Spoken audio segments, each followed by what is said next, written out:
Diego, o que você faz na vida? Eu sou professor de computação na Unicamp. De computação na Unicamp. Você é especialista em quê? Em criptografia e segurança computacional. Então, quando... Me corrija se eu estiver errado. Você é o cara que eu ligo quando esqueço a senha do banco, não? Às vezes. Às vezes? Na verdade, eu sou o cara que projeta mecanismos para que o sistema seja mais resistente, aquela senha seja armazenada de maneira segura, ou quando o usuário utiliza aquela senha, não existe uma possibilidade dela vazar, por exemplo. Você é um especialista em segurança da informação. Sim. Pelo que eu entendi, você defende que a urna eletrônica é tão confiável quanto os políticos que se elegem com ela? De certa forma.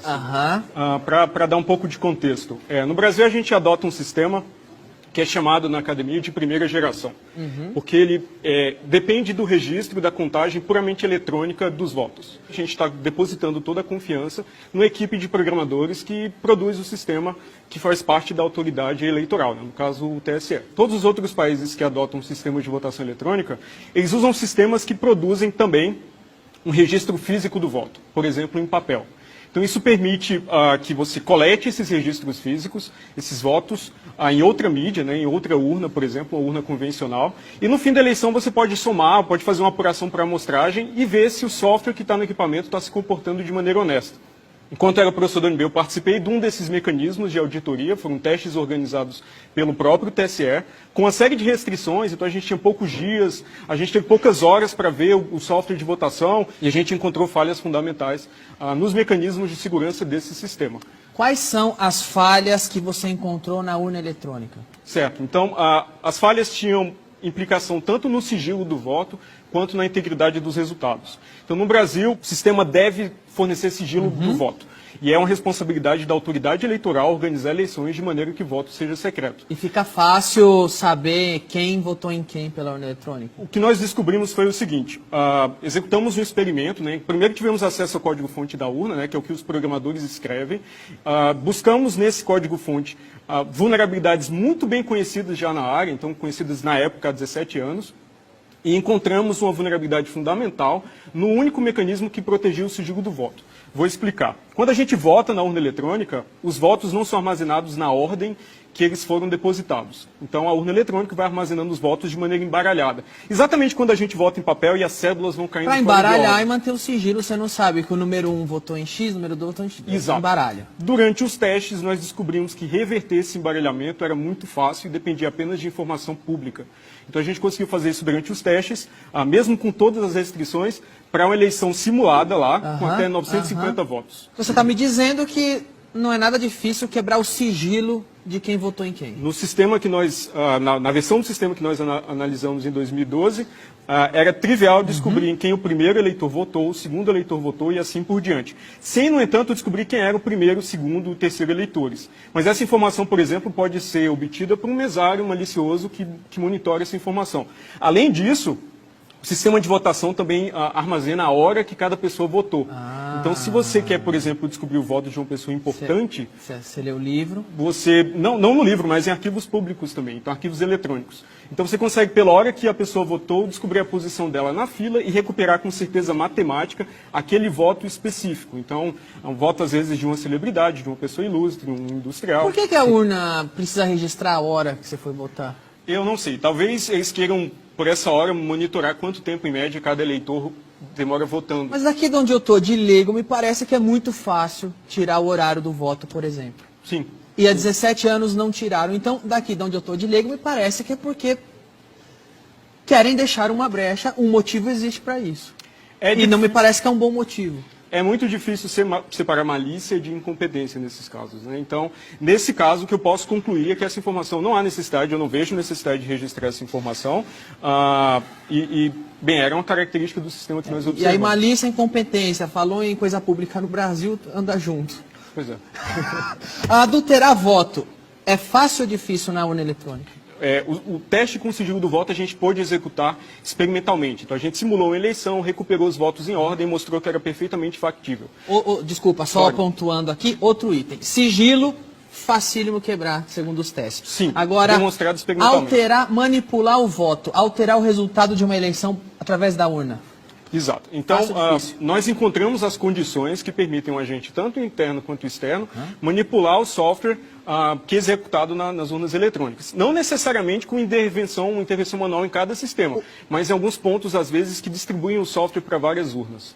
Para quem mais leigo como eu, o que é um agente interno e o que é um agente externo? Um agente interno é alguém que trabalha na justiça eleitoral. Então tem certa prerrogativa, certo privilégio de acesso ao sistema. Que seria, no caso, um infiltrado de um partido. Poderia ser, sim. Ou do governo, ou de outro partido, que um agente malicioso, um agente malicioso privilegiado, por exemplo. E o externo? O externo seria alguém que, às vezes, ele pode ter sido um ex-programador, um ex-funcionário da justiça eleitoral, mas ele é financiado por um partido político e não está dentro da justiça eleitoral. Ele é da máquina ou do governo ou de outro partido? Não, é do TSE. É um autônomo. Alguém que pode ser pago para fraudar uma eleição. Então, basicamente, o que protege o software de votação, que é instalado nas urnas, país afora, é uma chave criptográfica, é um segredo.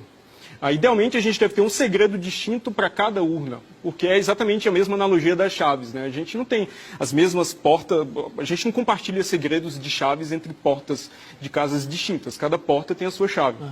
E o que a gente observou é que 500 mil de equipamentos, todas as urnas eletrônicas, compartilham o mesmo segredo. E esse segredo ainda era armazenado de maneira completamente insegura, assim, que, novamente, voltando àquela analogia, remete a você colocar a chave embaixo do tapete, né? E confiar que, como a chave está embaixo do tapete, ninguém vai descobrir que ela está lá. A diferença é que essa chave abre todas as portas, exato, basta não que ela só aquela. vaze uma vez. E foi curioso, porque quando essa informação se tornou pública, o TSE publicamente defendeu isso com uma decisão de projeto que fazia sentido. Mas eu não consigo me convencer disso, porque não é razoável contar um segredo, de certa forma, para 500 mil de equipamentos e imaginar que ele vai continuar seguro ou vai continuar secreto. E desculpa, não é um segredo, é o destino de um país. Sim, de fato. Agora, eu como leigo, mais uma vez, daqui me parece que tudo não são problemas difíceis de consertar, são problemas que existem há 17 anos na urna, são problemas que merecem uma satisfação e que ninguém conserta, ninguém dá uma satisfação.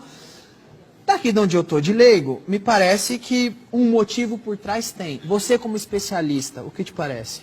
O que eu observei, esses problemas, essas vulnerabilidades não são tecnologicamente avançadas. São coisas que eu ensino para os meus alunos de graduação a não cometer. Estudantes em formação conseguiriam resolver os problemas da urna eletrônica que há 17 anos o TSE não resolveu. Sim, talvez não da melhor forma, né? Mas melhor do que está hoje. As soluções estão nos livros texto, não são soluções tecnologicamente sofisticadas. Assim. O TSE defende muito que a gente precisa no Brasil de um sistema sem nenhum tipo de registro físico do voto. Mas sistemas que não têm esse registro físico, eles também não permitem recontagem em caso de suspeita de fraude. Porque qualquer recontagem vai sempre contar os registros eletrônicos que já podem estar fraudados. Então você precisa de um registro físico conferido pelo eleitor para poder fazer uma recontagem e tentar descobrir se o software foi adulterado ou não, por exemplo. E o que impede de uma urna eletrônica gerar um registro físico ou então de votar da forma eletrônica e também na forma tradicional? Bem, um certo custo adicional, porque você precisa de uma impressora acoplada, uma impressora adicional, né, papel para imprimir esses votos, talvez um pouco mais de logística para organizar essa impressão e essa apuração posterior, porque um pouco de cuidado na implementação, porque esse registro físico não pode ser implementado de forma que o eleitor leve um comprovante do seu voto para casa, porque senão ele pode quebrar, os eleitores podem quebrar com muita facilidade o próprio sigilo do voto ou outros agentes, então precisa um pouco de cuidado. Mas é assim que funciona em todos os outros países. Então eu não entendo por que o Brasil necessariamente tem que ter eleições menos transparentes. Esses são mecanismos de transparência eleitoral. Então, para citar um exemplo recente, quando máquinas de votar, também de primeira geração, né, com apenas registro eletrônico dos votos, na Índia foram demonstradas vulneráveis, a Suprema Corte de lá determinou que, a partir das eleições desse ano, todos os equipamentos teriam que produzir registros físicos do voto. E no Brasil o entendimento é o contrário, é que qualquer registro físico do voto ameaça, por algum motivo, quanto mais transparente ficar, pior é aqui. A característica mais importante de qualquer sistema de votação é transparência e as características, né, são transparência e confiabilidade, onde o segundo é um pouco o resultado do primeiro, né? Então transparência talvez seja a característica mais importante. Então essa agilidade nem entra. É desejável, mas não adianta nada você ter apuração ou totalização muito rápida quando você não consegue ter um nível de confiança razoável no que você está somando, né, nos votos que você está somando. Eu queria fazer um outro registro eletrônico seria igualmente deturpável, sei lá, se na hora que você votasse, registrasse na urna, mas também registrasse em algum outro lugar? Ótima pergunta. No Brasil, o TSE alega que esse arquivo dos votos embaralhados, que eles chamam de registro digital do voto, é um mecanismo de recontagem. Mas ele é produzido pelo mesmo software, pelo mesmo programa que soma os votos.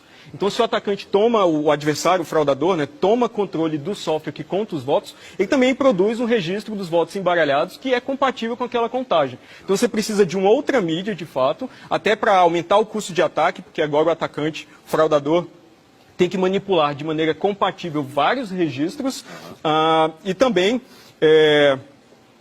você tem uma trilha verificada pelo eleitor, no caso, independente da trilha eletrônica, dos votos armazenados de maneira eletrônica. Rápida, igual, né?